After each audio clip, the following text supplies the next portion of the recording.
이제 하나님 말씀 봉독하겠습니다. 골로새서 1장 24절에서 29절 말씀. 오늘도 다 같이 일어나셔서 말씀 봉독하겠습니다. 한 절씩 교독하시겠습니다. 나는 이제 너희를 위하여 받는 괴로움을 기뻐하고 그리스도의 남은 고난을 그의 몸된 교회를 위하여 내 육체에 채우노라. 내가 교회의 일꾼 된 것은 하나님의 말씀을 이루려 함이니라. 이 비밀은 만세와 만대로부터 감추어졌던 것인데 이제는 그의 성도들에게 나타났고 하나님이 그들로 하여금 이 비밀의 영광이 이방인 가운데 얼마나 풍성한지를 알게 하려 하심이라. 이 비밀은 너희 안에 계신 그리스도시니 곧 영광의 소망이니라. 우리가 그를 전파하여 각 사람을 권하고 모든 지혜로 각 사람을 가르침은 각 사람을 그리스도 안에서 완전한 자로 세우려 함이니 이를 위하여 능력으로 역사하시는 이의 역사를 따라 힘을 다하여 수고하노라. 아멘. 자리에 앉으시겠습니다. 오늘 말씀 골로새서는 바울이 감옥에 있을 때, 로마의 감옥에 갇혀 있을 때 쓴 편지, 그래서 옥중서신이라고도 말합니다. 바울이 왜 로마의 감옥에 갇혀 있을까요? 그는 예루살렘에서 복음을 전하다가 체포가 됐습니다. 유대인들이 고소를 했습니다. 예수님을 전하는 것, 부활의 예수님을 전하는 것은 유대인들이 받아들일 수가 없는 거죠. 자신들이 예수님을 십자가에 죽였기 때문에 예수님의 십자가와 부활하심을 전하는 이 바울의 이 메시지에 그들은 고소를 하고 로마의 시민권자였습니다. 이 바울은 로마의 시민권자는 황제에게 상소를 할 수 있어요.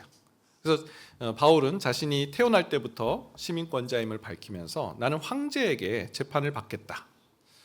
예루살렘에서 체포가 됐는데 그래서 로마의 감옥에 갇히게 된 겁니다. 이곳에서 약 2년 동안 가택 연금 상태로 있게 되는데 그때도 복음을 전하는 그 사명이 흔들리지 않아요.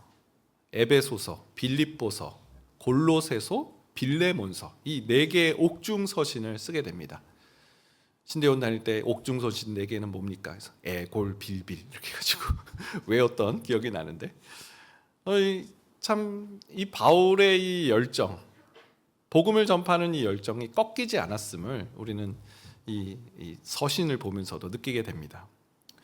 이 바울의 열정은 어디서 나오는 걸까요? 오늘 본문 25절 말씀에 보면 골로새서 1장 25절 내가 교회의 일꾼 된 것은 하나님이 너희를 위하여 내게 주신 직분을 따라 하나님의 말씀을 이루려 함이니라. 바울이요 자신을 가리켜 나는 교회의 일꾼이다. 자신을 교회의 일꾼으로 말하는 것을 주저하지 않고 있는 것을 보게 됩니다. 여러분 바울은요 대단한 사람이었습니다. 그가 예수님 만나기 전에 그가 스스로를 이렇게 내가 이런 사람이다라고 자신의 이력과 경력을 얘기하잖아요. 나는 가말리엘의 문화생이다. 가말리엘은 그 유대 율법학자인데 가장 최고의 그 율법학자였어요. 그러니까 학벌이 뛰어난 사람인 거예요. 가말리엘의 문화생이라는 것은 이제 조금만 있으면 자기 밑에 수많은 제자들을 거느리면서 이 학벌을 이룰 수 있는, 학군을 이룰 수 있는 그런 서원을 차릴 수 있는 그런 일인 거죠. 학계에서 성공할 수 있는 그런 사람인 거예요. 근데 그 길로 가지 않았어요. 또 그는 관리가 되고 싶었으면 관리가 될 수 있었어요. 대제사장과 장로들이 이 바울의 하나님에 대한 열심을 보고 그를 칭찬을 아끼지 않았거든요. 그는 유대의 관리가 되고 싶으면 얼마든지 관리가 될 수 있는 그런 사람이었습니다. 그러면서 또 태어날 때부터 로마 시민이니까 한마디로 태어날 때부터 금수저, 지금으로 말하면.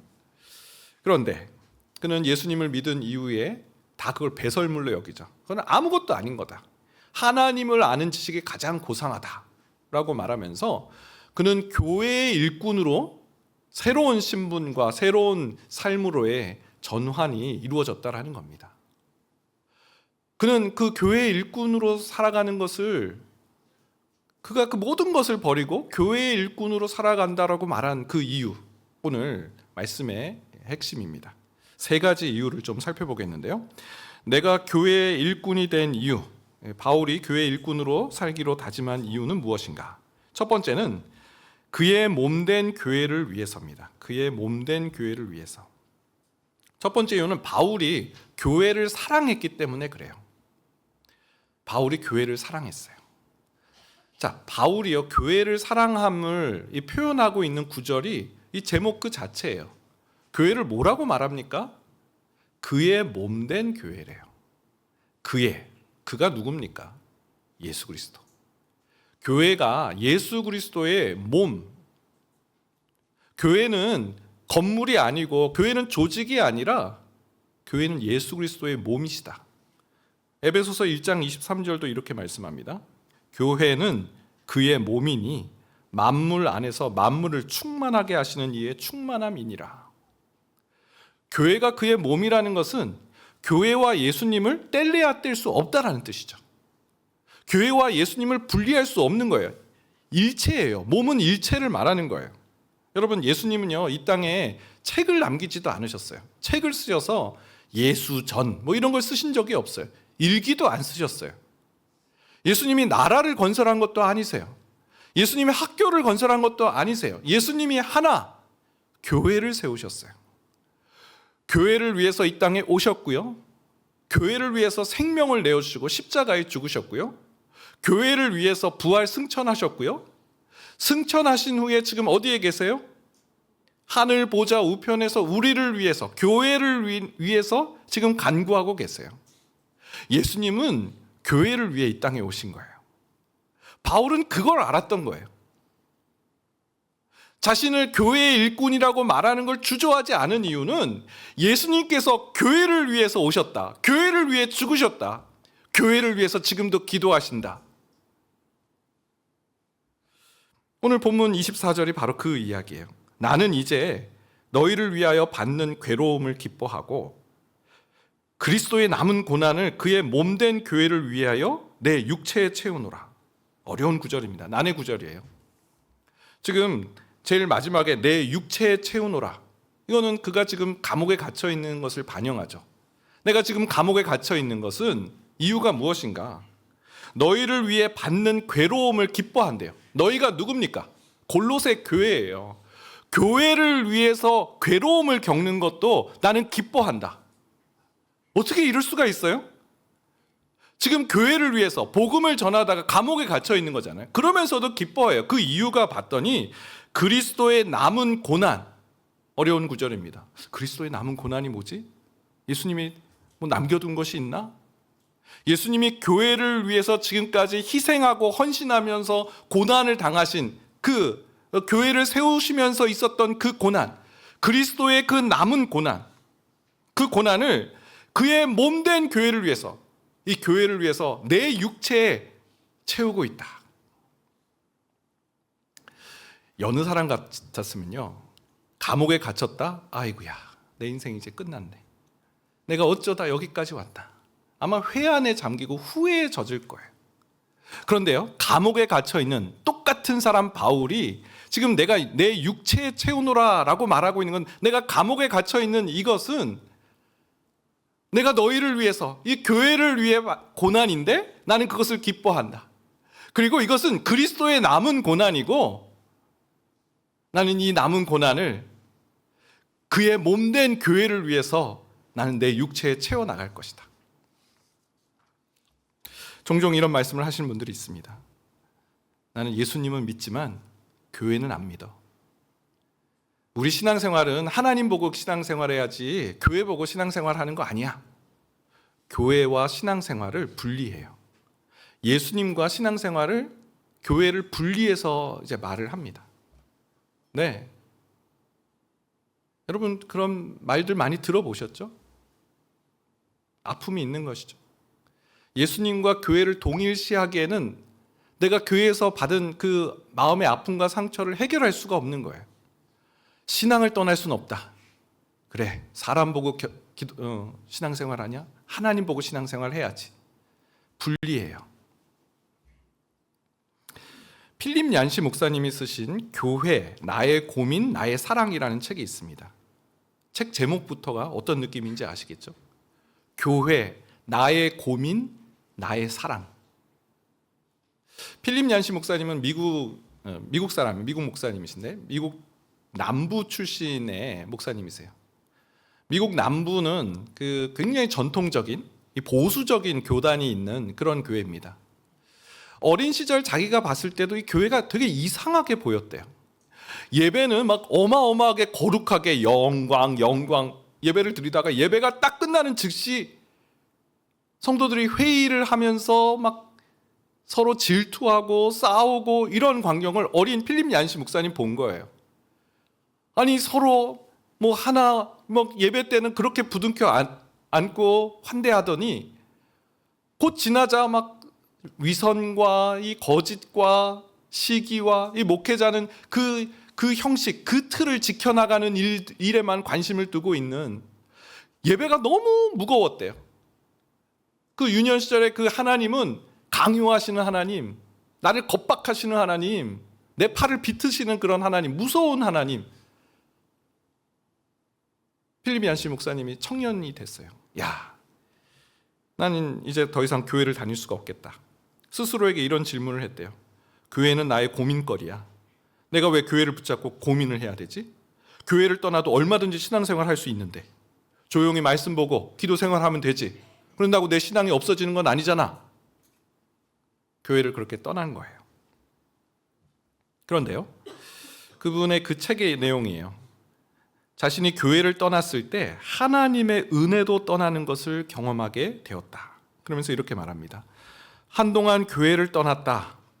그런데 나의 불행은 그제서야 다가왔으니 위선의 껍질을 던진 줄 알았는데 신앙이라는 제일 중요한 속 내용까지도 내던져 버린 것이었다. 내가 여기 있다가 내 신앙 잃어버리겠다 싶어서 그 위선의 껍질을 벗기 위해서 교회를 탈출했는데, 그러면 잘 신앙생활 오히려 내 스스로 잘할 수 있을 거라 여겼는데 신앙의 가장 중요한 신앙, 믿음까지도 내가 잃어버렸다. 여러분, 우리말에 그런 말이 있는 거 아세요? 목욕물 버리려다가 아기까지 버린다.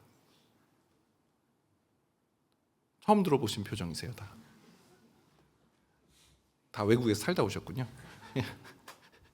그런 말이 있습니다. 목욕물 버리려다가 아기까지 버린대요. 교회를 버리는 것은 그런 행위인 거죠. 여러분, 교회는 불완전한 사람들이 모인 건 맞습니다. 지난주 우리 말씀 나눴잖아요. 그 예수님의 그 최후의 만찬, 그 마지막 만찬. 예수님은 원하고 원하셨어요. 제자들과의 마지막 유월절 만찬을 얼마나 학수고대 기다리셨는지 몰라요. 근데 그 자리에 있었던 제자들의 모습을 보세요.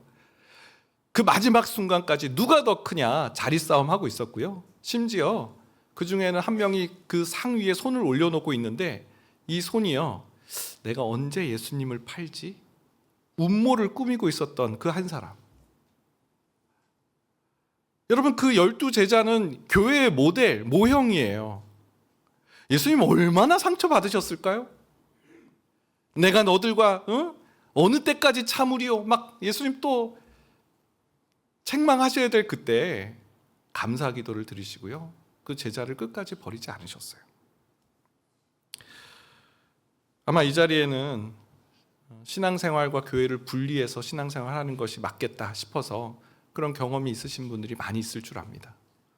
오늘 1부 예배, 2부 예배 끝나고 새가족분들이 오셨는데 다 한결같이 이런 얘기를 하셨어요. 목사님, 너무 참 아팠습니다. 너무 힘들었습니다. 정말 하나님 예배하고 하나님 찬양하는 것이 좋아서 교회를 왔는데 교회를 떠난 그런 시간들이 참 많았습니다. 여러분, 근데요, 맞아요. 괴로움이 있어요. 오늘 바울도 말하잖아요. 너희를 위하여 괴로움이 있다. 그런데 그 괴로움을 기뻐한대요. 왜요? 이 괴로움은요, 그냥 괴로움으로 끝나는 게 아니기 때문에 그리스도의 남은 고난을 주의 몸된 교회를 위해서 내 육체에 채우는 행위라는 거예요. 하나님께서 그 아픔을 아세요. 그럼에도 예수님이 제자들을 포기하지 않으셨던 것처럼, 제자들을 끝까지 사랑하셨던 것처럼 여러분, 우리도 교회를 포기하지 않기를 바랍니다. 교회를 사랑하시기를 바랍니다. 두 번째, 바울이 교회의 일꾼 된 이유 두 번째는 직분을 따라 말씀을 이루기 위해서입니다. 직분을 따라 말씀을 이루기 위해. 25절 말씀인데요. 골로새 1장 25절 같이 한번 읽어보겠습니다. 시작. 내가 교회의 일꾼 된 것은 하나님이 너희를 위하여 내게 주신 직분을 따라 하나님의 말씀을 이루려 함이니라. 내가 교회의 일꾼 된 것은 하나님이 너희를 위해 내게 주신 직분을 따라서 하나님의 말씀을 이루려 합니다. 직분이라는 단어가 나옵니다. 세번역 성경에서는 사명을 따라, 사명이라는 단어로 표현하기도 번역하기도 했습니다. 직분, 사명. 여러분 이 단어 좋아하십니까? 우리가 이 단어를 갖고 이 사명, 직분 하면 두 가지 오해에 보통 빠집니다. 첫 번째, 이건 나랑 상관없어. 직분, 사명을 받는 것은 특별한 사람들이 받는 거야 라는 오해인 거죠. 여러분 그렇지 않습니다. 예수를 믿는 사람은 모두 다 사명을 받은 자예요. 예수님을 믿는 모든 자는 소명을 받았고 하나님께서 직분을 주셨어요. 만일 그것이 아니라면 그저 우리가 예수님을 믿는 것이 내 영혼의 구원에 있다라고만 생각한다면 하나님께서 우리를 바로 천국으로 보내셔야 마땅하잖아요. 왜 이 땅에 우리가 고통을 받고 왜 우리는 이 땅에서 슬픔 가운데 있어요? 고통도 없고 슬픔도 없고 아픔도 없는 저 천국으로 하나님께서 우리를 즉시 부르셨을 거예요. 우리가 예수님을 믿음에도 불구하고 이 땅에 남아있다는 것은 하나님께서 우리를 통해 하실 일이 있다는 거죠. 그것이 소명이에요. 우리 모두는 그렇기 때문에 이 땅에 남아있다면 이 땅에서 할 일이 있는 소명자들이라는 거예요. 사도행전 9장 15절 말씀을 보겠습니다. 주께서 이르시되 가라, 이 사람은 내 이름을 이방인과 임금들과 이스라엘 자손들에게 전하기 위하여 택한 나의 그릇이라. 지금 이 말씀은 하나님께서 예수님께서 아나니아에게 주신 말씀이에요. 다메섹 도상에 사울이라는 자를 가서 고쳐줘라 이런 말씀을 아나니아에게 했을 때 예수님 그 사람은 아주 나쁜 사람입니다. 우리에게 해를 끼치는 사람입니다. 그렇게 대답했을 때 예수님께서 하신 말씀이 아니다. 그는 나의 택한 그릇이다. 이방인들과 이스라엘 자손에게 나를 증거하게 하기 위한 나의 택한 그릇이다. 여러분 이때가요 바울이 막 성령 충만하고 은혜 충만하고 막 믿음 생활 쭉쭉 하고 막 성장해 나간 그런 때가 아니에요. 회심한 직후예요. 근데 하나님께서 그를 이미 택한 그릇으로 소명자로 부르셨다라는 거예요. 우리 모두가 이 땅에 살아있는 한 우리는 이 땅에서 하나님의 부르심의 소명을 가진 자, 소명의식을 가져야 됩니다. 두 번째 직분에 대한 오해는 직분이 무겁고 힘들다라는 그런 생각인 거죠. 그런 오해라기보다는 불편한 진실 막 이런. 저는 20년 전에 20년도 더 됐군요. 한 30년 전에, 아니 25년 전에 청년부 회장을 했습니다. 여러분 작은 교회에 다니시는 분들은 다 한 번씩 하는 거 있잖아요. 이거 특별해서가 아니라 교회가 너무 작기 때문에 이 청년부는 기한이 없잖아요. 있으면 하는 거예요. 그거는 언젠가 하게 되는. 근데 그 사이에도 룰이 있습니다. 청년부 회장의 룰.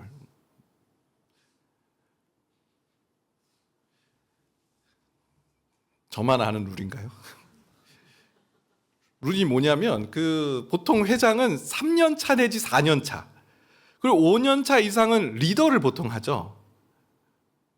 하여튼 저희 교회는 그랬습니다. 근데 제가 그때 나이가 꽤 많았거든요. 27살, 막 8살. 그러니까 제가 리더를 해야 될 타이밍에 총회에서 저를 회장으로 시킨 거예요. 룰을 깬 거예요.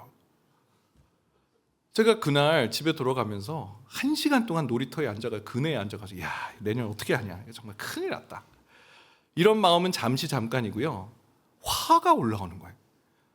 애들이 몰라도 너무 모르네. 아니 왜 룰을 깨? 내가 이걸 얘기를 안 했나? 하여튼 마음이 너무 부담이 돼서 그날 1시간 막 놀이터에서 앉아서 한숨 푹푹 쓰고 들어갔던 그런 일이 있습니다. 그만큼 이 직분이 주는 그 무게가 굉장히 컸던 거죠. 여러분, 그런데요, 오늘 이 본문은 바울의 직분론이에요. 바울이 자신의 직분을 받는 태도, 그 마음의 태도를 우리가 이 본문에서 볼 수 있는데 한번 보겠습니다. 골로새서 1장 26절이에요. 이 비밀은 만세와 만대로부터 감추어졌던 것인데 이제는 그의 성도들에게 나타났고, 이 비밀이라는 것은 예수 그리스도를 말합니다. 예수 그리스도가 실은 만세와 만대로부터, 영원 전부터, 세번역 성경에서는 영원 전부터 감추어졌던 것이다, 비밀스러운 것이다. 여러분, 구약 성경을 한번 떠올려 보세요. 구약의 선지자들이 계속 이사야라든지 예레미야라든지 오실 메시아에 대해서 그렇게 선포를 했어요. 그분이 오신다. 그분은 양 같아서, 그분은 도살장에 끌린 양이었지만 그는 반항하지 않고 그 길을 걸어가셨다. 그가 채찍을 맞음으로 우리가 씻음을 받았고 그가 죽으심으로 우리가 나음을 입었도다. 이사야 선지자, 예레미야 선지자, 그 메시아에 대해서 그렇게 예언하고 그 감추어졌던 것을 알리려고 했죠. 그런데요, 신약 시대가 오면서 어떤 일이 벌어져요? 이제는 그의 성도들에게 나타났고 예수님이 직접 오신 거예요. 신약 시대 예수님, 그 예언자들이 그렇게 알려주고 했던 그 메시아가 오셨다. 예수님이 오셨다라는 거죠. 자, 그 다음 구절 보면 골로새 1장 27절에 보면 하나님이 그들로 하여금 이 비밀의 영광이 이방인 가운데 얼마나 풍성한지를 알게 하려 하심이라. 이 비밀은 너희 안에 계신 그리스도시니 곧 영광의 소망이니라. 예, 쉬운 구절이 아니에요. 난해 구절이에요. 그런데 우리가 이 말씀을 다 주애를 일일이 하는 것도 좋지만 이 이미지들을 한번 보세요. 이건 비밀스러운 거야. 바울은 이 복음 전파, 예수님을 전하는 그 사명, 그 교회의 일꾼으로 부름을 받았잖아요. 자신이 맡은 이 일에 대한 정말 이건 비밀이야. 이건 놀라운 일이야. 이건 알 사람이 없어. 이건 영원 전부터 감추어졌던 건데 이제 드디어 그 예수님이 오셨어. 그리고 하나님께서 성도들로 하여금 이 비밀의 영광, 예수 그리스도의 영광이 이방인들 가운데도 얼마나 풍성한지를 알게 하시기 위해서 나를 부르신 거야. 이 비밀은 너희 안에 계신 그리스도시고 영광의 소망이야. 그가 쓰고 있는 단어를 보세요. 영광의 소망, 비밀의 영광, 얼마나 풍성한지. 자신은 자신의 이 직분을 말하고 있으면서 그는 너무나 흥분해 있어요. 너무나 감격해 있어요. 너무나 막 가슴이 뛰고 있어요. 하나님이 날 또 어디에 가서 보내라고 또 전파라고 저기. 이게 꼭 내가 가야 돼. 건강도 안 좋은데 막 이러지 않아요. 또 1차 갔으면 됐지 왜 2차, 3차까지요? 힘들어요. 바울에겐 그런 어떤 한숨이나 허탈, 제가 놀이터에서 한숨 푹푹 쉬었던 그런 게 없어요. 이건 만세 전부터 비밀로 감추어졌던 건데 드디어 예수님이 이 땅에 오신 거다. 하나님께서 성도들로 하여금 이 복음이 이방인들 가운데서도 영광 가운데 나타난 것을 알게 하시기 위해서 나를 부르셨다. 이 비밀은 그리스도시고 이 비밀의 영광, 소망이 있다. 마태복음 11장을 보게 되면요, 세례 요한이 제자들을 예수님께 보내는 장면이 나옵니다. 세례 요한이 헷갈렸어요. 그는 회개하라 천국이 가까웠느니라 계속 외쳤거든요. 그래서 예수님이 오셨잖아요. 회개하라 천국이 가까웠느니라, 이 심판에 대한 메시지를 전한 거예요. 근데 예수님이 오셨는데 심판이 이루어지지 않는 거예요. 예수님이 산상수훈 막 사람들을 불러 모아서 하나님의 도, 천국의 도를 가르치기 시작하신 거죠. 세례 요한이 봤을 때는 구약의 선지자들과 그렇게 다를 바가 없는 거예요. 그래서 제자들을 보내서 예수님께 가봐라. 그리고 물어봐라. 예수님, 오실 그이가 당신 맞습니까? 아니면 우리가 다른 일을 기다려야 됩니까? 그때 예수님이 제자들, 그 세례 요한의 제자들에게 주신 말씀이 있어요. 마태복음 11장 4절 5절인데요.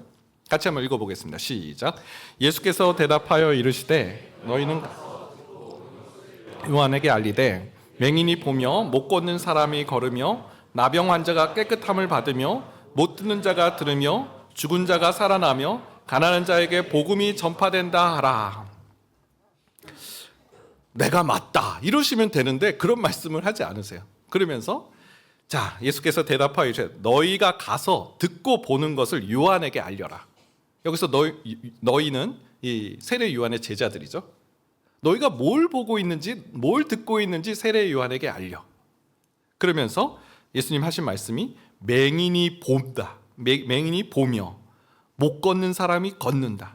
나병 환자가 깨끗함을 받는다. 못 듣는 자가 듣는다. 죽은 자가 살아난다. 가난한 자들에게 복음이 전파된다. 여러분, 이 말씀은 이사야 35장과 61장에 있는 그 예언의 성취를 지금 예수님께서 이루고 계심을 말씀해 주시는데요. 그 일이 이루어지고 있다라는 것을 세례 요한에게 가서 알려라. 그거는 세례 요한은 구약에 정통하니까 메시아가 맞구나, 이 사실을 이제 알게 되는 거죠. 그런데 이 제자들에게 지금 그들이 보고 있는 것, 듣고 있는 것을 알려라라는 대목이에요. 예수님이 거하시는 곳에 맹인이 눈을 뜨고요. 예수님이 거하시는 곳에 죽은 자가 살아나고요. 나병 환자가 고침을 받고 치유가 일어난다는 거예요. 영광스러운 그 일들을 목도하게 된다라는 것이죠. 여러분, 교회는요, 예수님의 몸입니다. 예수님이 거하시는 곳이에요. 그리고 예수님이 거하시는 곳에서 주님의 직분을 감당할 때 사도 바울이 느끼는 그 영광스러움, 그 놀라운 하나님의 기적과 행하심을 보게 될 줄 믿습니다.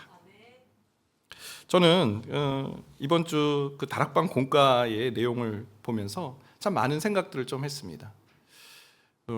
다락방 공과 이번에 믿음의 사람들 시리즈의 이번 과가 라합의 믿음이에요. 라합은 약점이 참 많은 사람이었죠. 믿음의 사람들 대열에 어떻게 라합이 들어갔지라고 싶은 사람이에요. 여성의, 기생의, 또 뭐 최하층민에 해당되는 그런 사람이죠. 하지만 하나님께서 그 라합의 약점을 완전히 바꾸어 주셨어요. 그를 다윗의 고조 할머니, 예수 그리스도의 계보에 세워주셨어요. 그 교재 질문에 보면 아이스 브레이크 질문으로 하나님께서 다루어 주신 당신의 약점은 무엇입니까? 라는 질문이 나와요. 그 질문을 보면서 제가 곰곰이 저의 인생을 한번 살펴봤어요. 저는 참 우울감이 많은 사람이었습니다. 한번 이 우울감이 들어오면 몇 날 며칠을 막 헤맸던 그 우울감에서 해방이 안 되는 거예요. 탈출이 안 되는 거예요. 현실을 직시하는 것이 너무 무서웠어요. 중고등학교 때는 막 무협지에 막 빠져가지고 거기서는 절대 고수거든요. 뭐 독야청청 막 다 전무림을 휩쓸고 다니니까. 근데 현실이 너무 두려웠어요. 무서웠어요. 영적 침체에 빠지면 오래 갔어요. 그런데 하나님께서 저를 이 교회의 일꾼으로 부르시고 또 이 목회 사역을 하면서 제가 그런 부분들이 사라진 것을 좀 생각하게 된 거예요. 물론 단번에 없어진 건 아니에요. 목사 안수를 받아서? 아니요, 그건 그런 것 같진 않아요. 제가 교회 일꾼으로 있으면서 교회에 있는 거예요. 여러분, 직분자는요, 눈이 오나 비가 오나가 있어요. 눈이 오나 비가 오나 예배의 자리에 가는 거죠.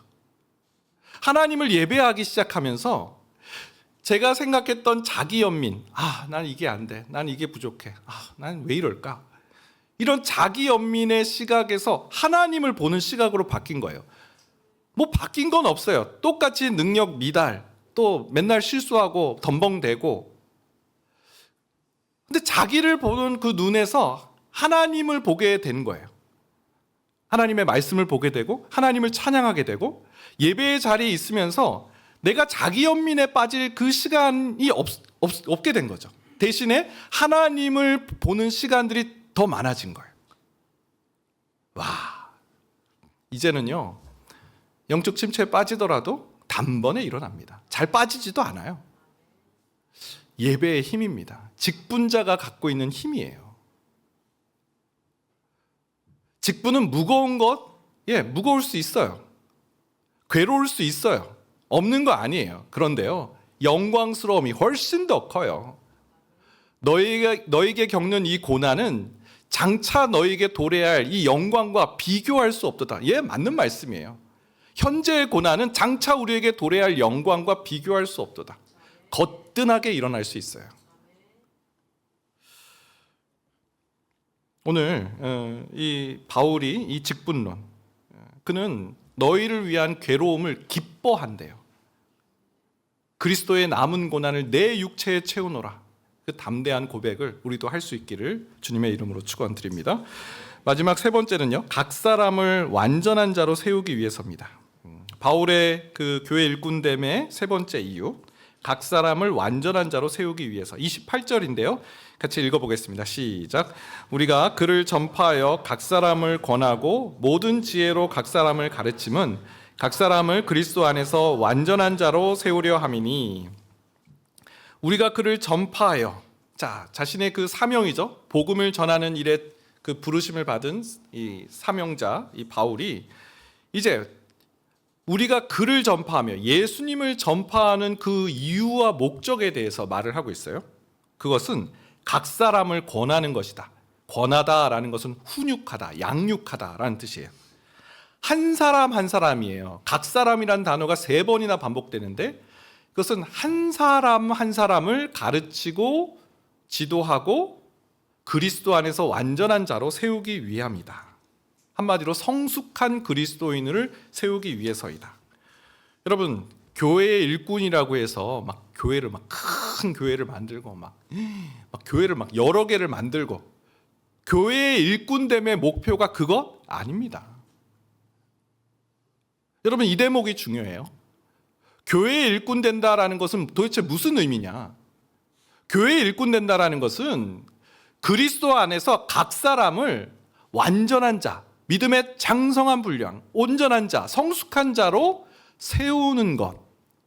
한 사람 한 사람을 그렇게 세워나가는 것이 교회의 일꾼됨의 골, 목표라는 거예요. 여러분, 예전에 그 드라마 혹시 낭만 닥터 김사부라고 보셨는지 모르겠습니다. 저도 막 찾아서 보지는 않는데 누가 이렇게 알려주셨어요. 거기 나오는 마지막 회의 대사가 참 들을만하다. 마지막 회를 이제 그래서 한번 찾아봤죠. 이 드라마는 김사부라는 의사가 등장하는데 아주 좋은 의사예요. 환자의 생명을 살리는 것을 자신의 사명으로 하는 참 의사예요. 그런데 이 김사부의 친구, 병원장 친구가 있어요. 똑같은 의사인데 이 사람이 의사가 된 목적은 대형 병원의 병원장이 되기 위해서 의사가 된 거예요. 근데 이 두 사람이 친구고 같은 병원에 있으니까 뭐 시시각각 충돌이 일어나는 거죠. 돈을 생각하냐, 환자를 생각하냐, 이걸 가지고 계속 부딪힙니다. 마지막 회에서 이 두 사람이 병원의 그 의자, 환자들이 앉는 그 의자에서 불 꺼놓고 서로 대화를 나눠요. 병원장 친구가 이렇게 말합니다. 야, 너 하나 그렇게 산다고 세상이 바뀌냐? 그렇게 숭고하게 환자 생명 운운하면서 그렇게 한다고 뭐 세상이 바뀌어? 적당히 타협하면서 살아. 이 말을 하고 있는 거예요. 그럴 때 김사부 이렇게 대답을 합니다. 넌 세상 바꾸려고 의사 되었냐? 나는 아니다. 나는 언제나 수술대에 있는 그 환자만을 생각해. 내가 그 사람 생명의 마지노선이라고 생각하며 수술한다. 세상은 그것을 객기라고 부르지만 우리는 그것을 낭만이라고 부른다. 2부 때는 아멘이 나올 뻔했어요. 똑같은 의사 두 사람이 사명을 받아서 의사가 됐는데 한 사람은 뭐 세상을 바꾸려는 그런 거대한 뭐 그런 꿈이 있었나 보죠. 실은 자기의 욕심을 채우는 거죠. 근데 이 의사 한 명, 김사부라는 의사는 자신은 이 생명, 이 환자의 마지막 생명의 마지노선이라고 생각하며 이 환자를 고치는 일에 최선을 다하는 그 의사의 모습을 보여주고 있는 거죠. 여러분, 교회의 일꾼 되는 것도 마찬가지입니다. 우리가 교회의 일꾼 된 이유는, 교회의 일꾼 된 목표는 그리스도 안에서 한 사람을 온전하게, 완전하게 세워나가기 위해서요. 믿음의 장성한 분량을 세워나가기 위해서요. 그 일을 위해 바울은 29절에서 이를 위하여 나도 내 속에서 능력으로 역사하시는 이의 역사를 따라 힘을 다하여 수고하노라. 힘을 다해서 수고한다고 이 목표를 향해 달려가고 있다라고 고백하고 있는 거예요. 지난주 신방을 했는데요. 한 성도님과 이렇게 대화를 나누다가 뭐 한 해 동안 어떤 감사한 일이 있으셨어요? 뭐 이런 대화를 나누고 있었는데 갑자기 순장님 얘기를 하시는 거예요. 목사님, 우리 순장님이요, 진짜 보통 분이 아니신 것 같아요. 그래요? 어떤 뭐 왜 그러신데요? 여쭤봤더니 아니 순장님이 이 치과 치료를 받으셔가지고 얼굴이 이렇게 부으셨다는 거예요. 그리고 막 얼굴에 피멍까지 들었는데 아니 그런 상태면 다락방을 쉬는 게 맞지. 아니 그 몸을 이끌고 와서 다락방을 인도하시는 걸 보면서 충격을 받으신 거예요. 다락방 쉴 수 있는 좋은 건수다. 아니 본인은 그렇게 찬스 막 이렇게 생각이 들었는데 순장님은 야 그렇게 아픈데도 다락방을 인도하러 오시는 장면을 보면서 사명으로 사는 삶은 다르구나라는 것을 보게 됐다라는 그런 이야기를 하시는 거예요. 그 이야기를 듣는데 말씀이 한 구절 떠올랐어요. 로마서 14장 7절 8절인데요. 우리 같이 한번 읽어보겠습니다. 시작. 우리 중에 누구든지 자기를 위하여 사는 자가 없고 자기를 위하여 죽는 자도 없도다. 우리가 살아도 주를 위하여 살고 죽어도 주를 위하여 죽나니 그러므로 사나 죽으나 우리가 주의 것이로다. 그리스도인은 누구든지 자기를 위해 사는 자도 없고 자기를 위해 죽는 자도 없어요. 우리는 그거 졸업했어요. 예수님 믿기 전에 우리는 자기를 위해 살았죠. 하지만 예수님을 믿은 이후에 우리는 자기를 위해 살지 않아요. 주를 위해 살고 주를 위해 죽는 것이죠. 여러분 그 순장님, 그 몸이 그렇게 힘든 그 얼굴이 이렇게 퉁퉁 부은 상황에서도 그 순원을 섬기기 위해 다락방에 달려나가신 이유는 한 가지예요. 각 사람을 그리스도 안에서 완전한 자로 세우기 위해서. 여러분 그거 아니면 어디에서 이유를 찾을 수 있어요? 여러분 그리스도의 일꾼, 교회의 일꾼됨은 한 사람을 온전한 자로 세우기 위함입니다. 오늘 사역박람회의 날인데요. 하나님께서 주시는 은사를 따라서 어떤 분은 찬양으로 섬기고 어떤 분은 순장으로 섬기고 어떤 분은 주차로 섬깁니다. 하지만 목표는 한 가지예요. 교회의 일꾼의 목표는 한 가지예요. 우리 한 사람 한 사람을 그리스도 안에서 완전한 자, 믿음의 장성한 분량에 이르게 하는 것. 그것이 우리의 꿈이고 우리를 향한 주님의 부르심의 목적인 줄 믿습니다. 오늘 이 설교 내용을 너무나 잘 또 표현해주고 있는 영상이 하나 있는데요. 우리 사역박람회 영상을 우리 미디어팀에서 만들어 주셨습니다. 보도록 하겠습니다.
동탄 드림교회 사역 박람회에서 초등부 교사가 부족하다는 이야기를 듣고 그 광고를 듣고 그냥 초등부에 동참하게 되었습니다. 저는 1만 성도 파송 운동이 어떻게 이루어지는지 보고 싶어서 함께 기도부에 자원했었습니다. 서로 모르는 성도님들하고 교제를 갖는 게 굉장히 보람이 있었습니다. 제가 섬겼던 새가족분이 저희 교회에 잘 정착하시고 이후에 저희 새가족부에서 함께 사역을 하게 됐을 때 가장 기뻤던 것 같아요. 찬양하면서 하나님과 마음을 통할 수 있다는 게 가장 큰 기쁨인 것 같고요. 몸쪽으로 많이 힘들지만 차들이 많이 들어오면 요번에 성도님들이 많이 오시는구나, 예배를 많이 드리러 오시면서 약간 기쁜 마음이 생기더라고요. 한 분 한 분 눈을 마주치며 인사를 할 때 돌아오는 밝은 미소를 보며 예수님의 따뜻한 미소가 떠올라 많이 감사하고 행복했습니다. 찬양을 통해서 아버지를 더 알아가고 또 하나님께 더 친밀하게 나가게 된 것이 가장 큰 변화라고 생각됩니다. 사역을 통해서 모든 것이 제 힘이 아닌 어떤 하나님의 은혜로 이루어진다는 사실을 깨달았을 때 더욱 감사하는 마음으로 제 삶을 살게 된 것 같고요. 무엇보다도 동탄 드림교회를 너무 사랑하게 되었습니다. 네, 박수 쳐셔도 됩니다. 네. 교회 부서가 이렇게 많았구나. 좀 사실도 좀 새삼 느꼈고요. 또 한 분 한 분 얼마나 이 마음으로 또 기대하는 마음으로 봉사에 임하시는지를 또 생각하게 되었습니다. 그중에 마지막에 하신 그 인터뷰 마지막에 하신 그 말씀, 교회를 더 사랑하게 되었습니다. 오늘 이 설교 내용의 한 줄로 요약한다면 교회를 더 사랑하게 되었습니다. 네, 섬기는 거 괴로움이 있어요. 그리스도의 남은 고난이 있습니다. 그러나 그 고난 가운데서도 기뻐하고 내 육체, 주님의 몸된 교회, 그 남은 교회에 남은 고난이 있다면 내 육체에 채우겠습니다라고 뛰어넘을 수 있습니다. 하나님의 영광을 목도하는 현장입니다. 그리고 한 사람 한 사람을 주님의 자녀로 세워나가는 일, 그것이 우리를 향한 주님의 부르심의 목적인 줄 믿습니다. 우리 같이 찬양하겠는데요. 내 눈 주의 영광을 보내, 하나님 주의 영광 보는 삶을 살아가기를 원합니다. 찬양하겠습니다. 내 눈 주의 영광을 보내, 우리 가운데 계신 주님, 그 빛난 영광 온 하늘 덮고, 그 찬송 온 땅 가득해. 내 눈 주의 영광을 보내, 찬송 가운데 서신 주님, 주님의 얼굴은 온 세상 향하네, 권능의 판을 드셨네. 주의 영광 이곳에 가득해, 우리 선의 주님과 함께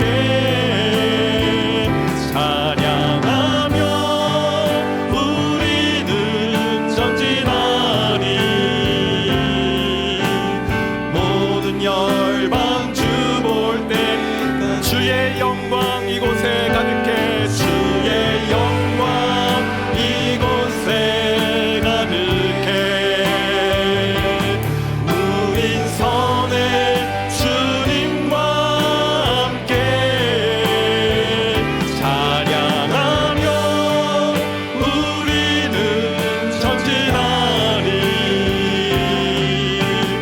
모든 열방 주 볼 때까지. 오늘 말씀을 기억하며 기도하겠습니다. 여러분, 쉽지 않다는 거 알고 있습니다. 교회에 대한 상처, 교회에서 겪었던 그 어려움, 수모와 참 이 수치, 교회 앞에서 그 한 걸음씩 나아가려고 해도 턱턱 그 생각이 나서 그와 비슷한 일만 보아도 그 마음속에 있었던 그 예전의 기억들이 떠올라서 나아가지 못할 때가 얼마나 많이 있습니까?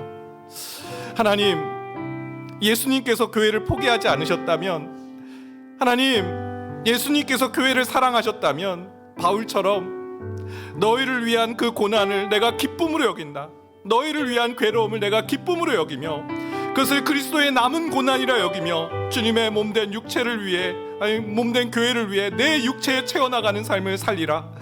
하나님, 우리도 이 위대한 고백을 올려드릴 수 있도록 도와주옵소서. 완전한 사람들이 모이지 않았기에 그 불편함들이 있고 부딪힘들이 있지만 주님이 이 교회를 사랑하신다면 하나님, 저도 교회를 사랑하겠습니다.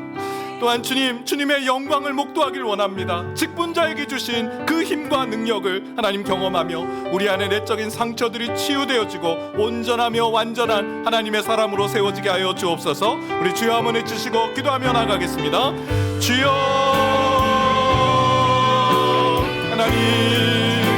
하나님 많이 아프고 지금도 하나님 이 아픔이 해결이 되지 않아서 하나님 너무나 고통스러운 시간들이 있고, 하나님 예배의 자리에 나오지만 하나님 이 교회를 하나님 사랑할 수가 없어서 하나님 이 교회에 대한 하나님 마음이 떠나버린 하나님 우리의 신앙생활 아닙니까? 하나님 불쌍히 여겨 주옵소서. 하나님 은혜의 통로라고 하셨는데 하나님 교회와의 단절은 하나님 교회는 주님의 몸이라고 하셨는데 주님의 몸과 연결이 단절되어 있지 어떻게 신앙생활을 할 수 있겠습니까? 하나님, 나 혼자 신앙생활하면 얼마든지 잘할 수 있다고 생각했지만 하나님 예수님이 교회를 포기하지 않으셨듯이 하나님 우리를 포기하지 않으시는 그 사랑으로 다시 한번 주님 앞에 나올 수 있었음을 고백합니다. 하나님, 교회를 사랑하길 원합니다. 하나님, 교회를 포기하지 않기를 원합니다. 주님, 우리의 신앙을, 예수님을 교회와 하나님 분리하지 않도록 주여 도와주시옵소서. 하나님, 이것은 주의 영광이 가득한 처소입니다. 하나님, 눈먼 자들이 눈을 뜨고 병든 자들이 일어서며 죽은 자들이 살아나는 곳이 바로 교회인 줄 믿습니다. 하나님, 우리 안에 상처들이 치유되고 회복되는 현장인 줄 믿습니다. 한 사람 한 사람 하나님 그리스도 안에서 온전하고 완전한 자로 세워나가는 교회의 일꾼 되기를 원합니다. 하나님, 우리 삶의 목적과 목표는 나를 위해 살아가는 것이 아니라 주를 위해 살아가는 것이며 주님께서 맡기시는 한 영혼을 섬기는 일인 줄 믿사오니 주님, 우리의 삶의 새로운 결단과 하나님 앞에 또 직분을 감당하는 일꾼으로 살아가는 모든 하나님의 종들이 될 수 있도록 인도하여 주옵소서. 하나님, 감사합니다. 참 오랜 시간이 우리 마음속에 켜켜이 그 남아있는 상처들이 그래서 이제 어떻게 무엇을 놓고 하나님 이것의 해결을 하나님 구하지만 번번이 그 상처가 교회 앞에 더 나아가기에 하나님 버겁게 하는 그런 경험들이 우리 모두에게 있습니다.